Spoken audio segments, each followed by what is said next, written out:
Hi everyone. Quite often I have people ask me how I make my pleated ruffles. Well, I cut my strips about twice the width of the finished ruffle plus half an inch of seam allowance on either end, fold them together, press them, and for this one I had to cut it on the straight of the grain, so I serged the raw edges so it wouldn't fray. And then at the sewing machine, I don't use any calculations. I don't use any tools.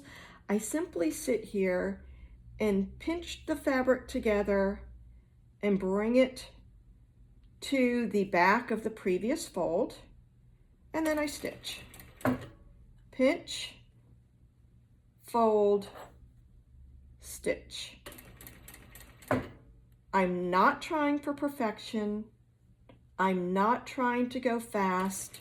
Sometimes going slow creates a faster version.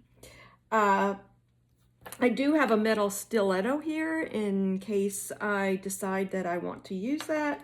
But honestly, I just pinch the fabric, fold it, stitch a couple stitches, pinch it, fold it, scooch it up underneath the foot, fold and stitch, fold and stitch, fold and stitch, and fold and stitch. Now I'm not going to end this off because I'm trying to do several yards of this, but I wanted to show you what the finished ruffle looks like.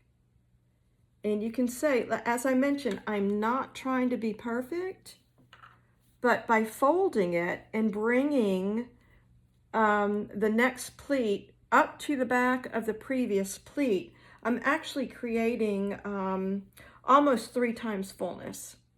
That's another thing. When I'm calculating how much I need and how much fabric strip I need, I will just determine the finished ruffle size that I want or length that I want, multiply it by 3, cut enough fabric strip for that, and that way I will end up with 3 times fullness. And then I'll add just a little bit more. So remember, going slow sometimes ends the quickest results, and trying not to be too perfect gives you near perfect results. And remember, there's beauty in imperfection.